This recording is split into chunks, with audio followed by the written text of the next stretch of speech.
Buenos días y bienvenidos a mundodesconocido.com. Hoy hemos cambiado un poquito de escenario. Os vamos a explicar una serie de cuestiones un poco más gráficas. En Mundo Desconocido hemos hablado de símbolos, de los símbolos de poder. No es nuevo, hace ya mucho, pero quizás de esta manera, de una manera más gráfica, quizás así entendáis todos mejor qué es lo que os queremos decir, de qué estamos hablando. Uno de los símbolos por excelencia que existen dentro de la cuestión de los Illuminati, de la cuestión de la simbología que esta serie de entidades que nos gobierna, controla y utiliza habitualmente, es la pirámide inacabada. La pirámide inacabada es un símbolo ancestral. Hace miles de años que se lleva utilizando.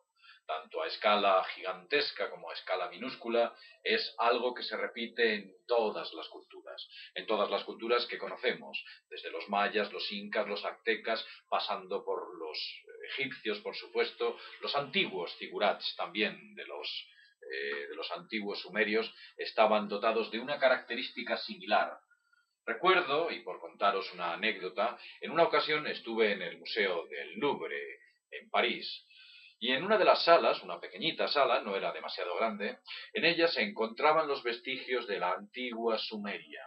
En esa sala había una lápida, una pequeña lápida, y en aquella lápida había unos ideogramas. Había unos ideogramas y uno de ellos era exactamente al que veis aquí, el mismo. Aquella lápida estaba datada hace 3500 años de antigüedad. Las construcciones de la pirámide inacabada no son nuevas y tienen una clara representación. Quieren decir algo, algo que vamos a explicaros aquí y que seguramente quizás algunos de vosotros ya nos hayáis oído. La pirámide inacabada consta de dos partes. Una parte pétrea, física, una parte que representa al mundo físico, a todo aquello que podéis oler, que podéis ver, que podéis tocar y que podéis oír. Algo que es real, o que nosotros llamamos real. En realidad, la realidad como la conocemos no es tal, es mucho más amplia.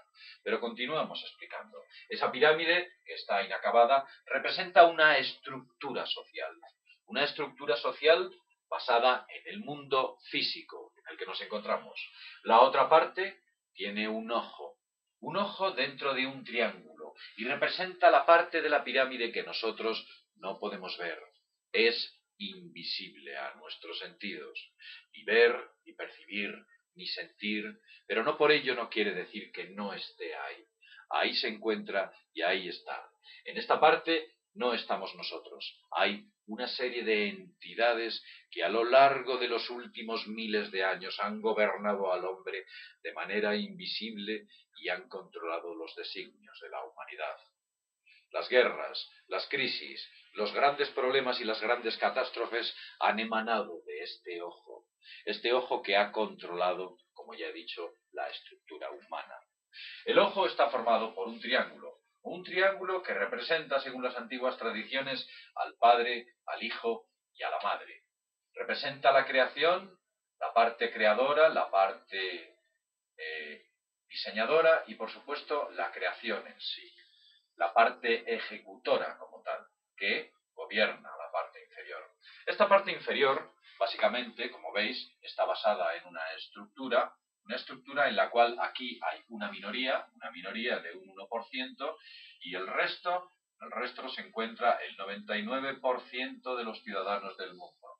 Este 1%, quizás situado aquí, en él se halla la principal oligarquía humana que ha dominado a el hombre. Ese vínculo, ese nexo entre Dios o esas entidades y el resto de los mortales se encuentra aquí. Esos seres que eran los antiguos reyes, los antiguos faraones, los actuales presidentes, los actuales oligarcas económicos, los actuales oligarcas bancarios y los actuales oligarcas militares, toda la estructura de poder que en estos momentos conocemos y que ha sido perfectamente diseñada y estructurada a lo largo de los años, se encuentra aquí. Si analizamos sus nombres, sus apellidos, nos damos cuenta que muchos de ellos tienen vínculos de sangre. ¿Por qué tienen vínculos de sangre? Muy sencillo. Estas entidades y estos seres que nos gobiernan tienen una característica genética peculiar. Su ADN es distinto al nuestro. Hay una pequeña porción de ese ADN que es diferente. Un gen predominante que se transmite de padres a hijos. Y ese gen predominante, es el que se mantiene actualmente en esta parte de la estructura de la pirámide inacabada. Ese poder que nos gobierna y cuyo gobierno pasa de padres a hijos, se ha mantenido así milenariamente y se sigue manteniendo. Si cogéis los libros de historia, veréis como la endogamia que existía entre los oligarcas era muy habitual. Era corriente encontrarse este tipo de cuestiones. Pero continuemos hablando. Estos seres o esta modificación genética que tienen es lo que les permite realizar un nexo entre la zona en la que se encuentran esas entidades, la zona física. Son un interface, son la parte ejecutora de las órdenes que esos seres invisibles nos dan. ¿Cómo lo hacen? ¿Cómo consiguen, a través de esta manipulación genética, acceder físicamente a esas personas, a esas entidades que nos gobiernan? Pues muy sencillo.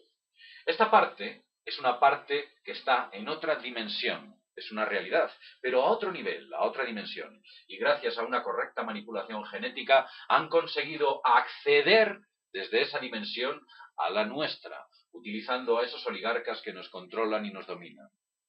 Muchos de vosotros os estaréis preguntando ¿por qué? ¿Por qué están ahí? ¿Por qué nos controlan y por qué nos dominan? Pues muy sencillo. Porque para estas entidades que aquí he dibujado, este ojo del destino, para este ojo del destino, nosotros somos una forma de alimento. No es un alimento físico, no es algo como nosotros podemos entender como un alimento normal. La planta se come al mineral, el animal herbívoro se come a la planta, el carnívoro se come al herbívoro y el humano se come al carnívoro. ¿Quién se come al humano?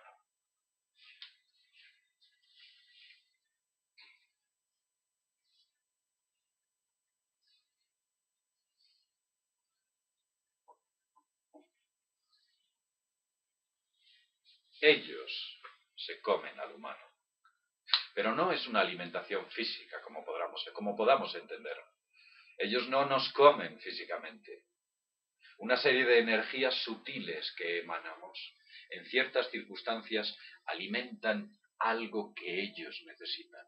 Una serie de energías producidas por el miedo, el terror, el pánico, la desesperación, el dolor, la ansiedad, todos aquellos sentimientos humanos que afloran del hombre, son alimento para estas entidades.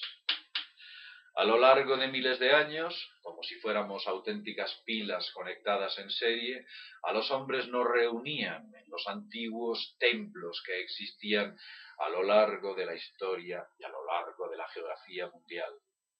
En la actualidad, esos templos han dejado de existir y ahora se llaman estadios.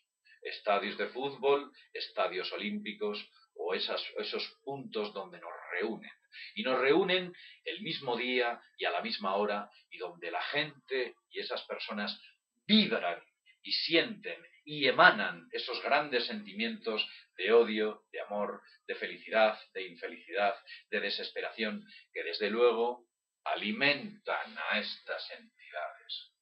Como vemos, los métodos son finalmente los mismos. Lo único que ha cambiado, sencillamente, es la forma de hacerlos, la forma de ejecutarlos. La tecnología, la evolución humana, todo lo que conocemos ha sido diseñado para que finalmente nos encontremos en esta etapa histórica en la cual las religiones han desaparecido, pero desde luego esas entidades, esos dioses, esos reyes, esos faraones y esos cultos que se ejecutaban a un nivel, ahora se ejecutan a otro, son ni más ni menos que para el mismo fin. Somos alimentos de estas entidades. No soy yo quien lo dice. Hay otros hombres que han descubierto esta verdad hace tiempo. Personas como Salvador Freixedo, quien escribió de ellos en sus libros, personas como David Icke y otros tantos, incluso el propio Credo Mutua en Sudáfrica habla de estas entidades que estuvieron vinculadas a su pueblo durante la historia de la raza Zulú. Y bien, habiéndoos hecho esta pequeña explicación, deciros que, sin más, de este mundo desconocido, nos vemos en el próximo programa. Hasta pronto.